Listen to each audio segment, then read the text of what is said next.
Good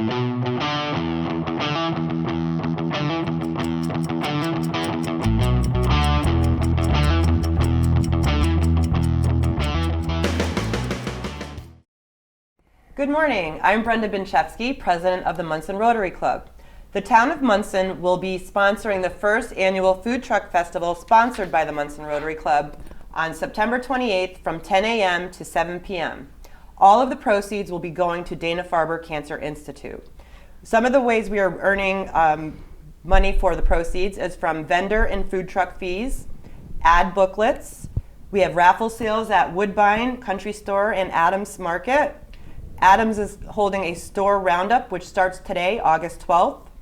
Fundraising Thursdays at the Main Street Tavern, Beth's Restaurant, donations from private families and businesses. Our goal is to raise $20,000 with 100% of the proceeds going to Dana-Farber. I'm going to have Jeannie talk a little bit about the vendors that are going to be there. Okay, hi, my name is Jane.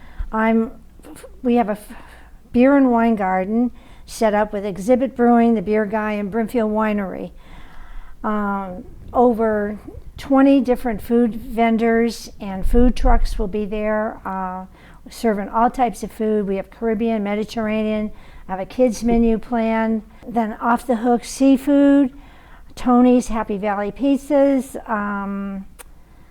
It'll be a fun day for everybody with loads of food to eat. And Lisa's going to tell us a little bit about the activities that are scheduled for that day. Sure, so we have some of the activities. We have some inflatables that will be coming. We have the Patriot Experience obstacle course inflatable. We have face painting. We have a magic show planned. We have cornhole games. We have Disney characters, photo ops for the kids.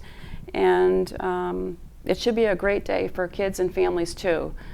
Brenda will talk about some of the raffle prizes that we will have. Yeah, so some of the top prizes that we are raffling off are 2 New England Patriots tickets. We've got a blue and white diamond sterling silver necklace. There's a foursome with a golf cart at Quabog Country Club. We have a very detailed list of all of the raffle prizes if you want to go on the Food Truck Festival Facebook page for more details. I'm going to step out for a minute and we're going to have Tony Valley come in and tell us about our entertainment schedule. We're going to start the music off at 10 o'clock in the morning with DJ Anthony Valley, who's also my son. At 11:30, we're going to have the Sept brothers, their original band. They're going to be doing country folk rock, supporting one of their new albums. At 1 o'clock, we have a local act, Project 267. They do all the modern rock covers for all the younger people. Should be fun. At 3 o'clock, we have Wicked Biscuit, great mix of old and new music. At 4:30, Tom Shields with Standing Bear. They do folk rock, originals, a bunch of different music. And around that time, we're going to have Amanda Melly come up. She's going to do some covers and originals. We're also going to try to get me up there for a few songs, but it depends how my hands are. That'll be awesome. Yeah. And at 5:45, Kingdom to Jones will finish the day out with a bunch of originals and some cover songs. Yep. So it should be a good lineup for the whole day for everybody. Sounds great. And again, I'd like to thank Tony Valley for his help in lining up the entertainment for the day. Thank you, Tony. You're welcome.